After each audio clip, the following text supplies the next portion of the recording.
Assalamualaikum warahmatullahi wabarakatuh.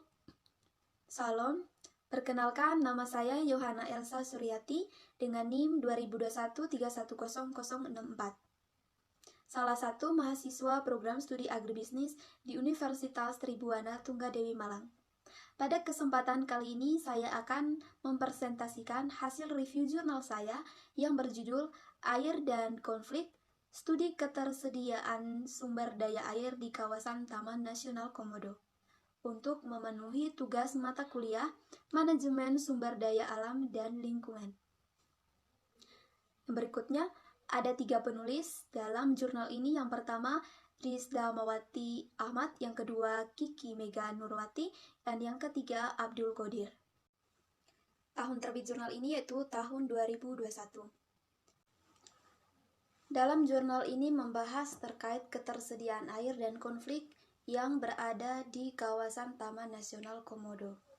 Perlu diketahui bahwa Taman Nasional Komodo terletak di Provinsi Nusa Tenggara Timur, Indonesia.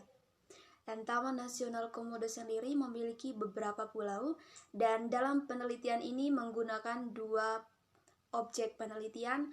Yang pertama Pulau Rinca dan yang kedua Pulau Komodo. Berbicara soal ketersediaan air, itu merupakan masalah yang sering terjadi di Indonesia. Dan masalah tersebut itu juga dialami oleh masyarakat yang berada di kawasan Taman Nasional Komodo. Faktanya saat ini penggunaan air jauh lebih tinggi dibandingkan dengan ketersediaan air yang ada, sehingga kebutuhan akan air belum sepenuhnya terpenuhi. Yang berikutnya adalah permasalahan. Permasalahan yang dibahas pada jurnal ini yaitu terkait kelangkaan air dan adaptasi yang dilakukan oleh masyarakat di kawasan Taman Nasional Komodo.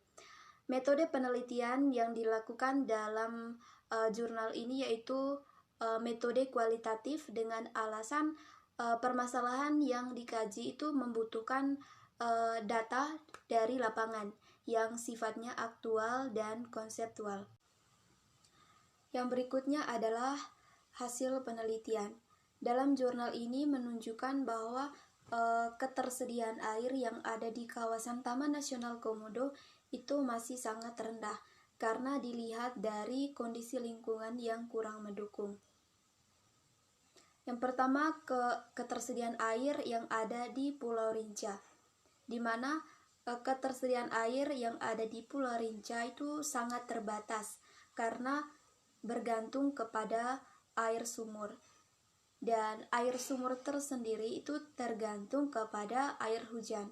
Sementara di wilayah tersebut curah hujannya masih sangat rendah.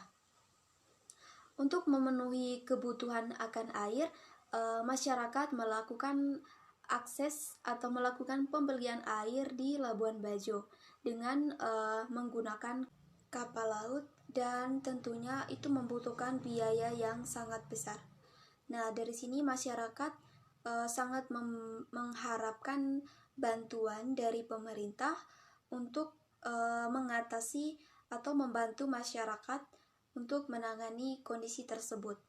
Berbeda dengan kondisi persediaan air yang ada di Pulau Komodo, di mana di Pulau Komodo tersendiri itu memiliki ketersediaan air yang masih cukup karena dilihat dari kondisi lingkungan yang masih mendukung. Dan itu tidak seperti di Pulau Rinca yang melakukan pembelian. Dalam hasil penelitian jurnal ini juga menjelaskan bahwa tidak adanya pengaruh terkait teori yang digunakan dalam penelitian ini, di mana adanya masalah ini itu tidak menimbulkan konflik di tengah masyarakat.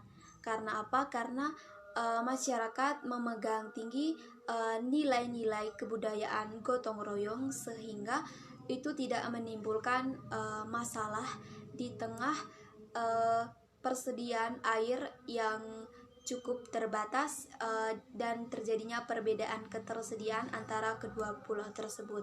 Dan itu tidak menimbulkan masalah antara masyarakat dari Pulau Rinca terhadap masyarakat di Pulau Komodo. Yang berikutnya adalah kelebihan. Kelebihan dari jurnal ini yaitu bahasa yang digunakan yaitu mudah dipahami dan dimengerti oleh pembaca. Dan yang berikutnya kelebihannya itu yaitu di mana penulis sendiri memberikan solusi terkait permasalahan yang dialami oleh kawasan Taman Nasional Komodo sendiri, yang dimana penulis itu mengharapkan kehadiran negara atau pemerintah untuk menangani kondisi ini, untuk mengatur dan mengelola pendistribusian air bagi seluruh masyarakat dalam kawasan tersebut. Yang terakhir adalah kekurangan. Yang menjadi kekurangan dalam jurnal ini yaitu penulis tidak mencantumkan halaman. Yang kedua, teori yang digunakan dalam penelitian ini tidak memiliki pengaruh terhadap variabel yang diteliti. Dan yang terakhir adalah penulis tidak menjelaskan secara jelas terkait seperti apa kondisi lingkungan yang ada di kawasan Taman Nasional Komodo. Mungkin sekian saja yang dapat saya jelaskan. Kurang dan lebihnya saya mohon maaf. Wassalamualaikum warahmatullahi wabarakatuh.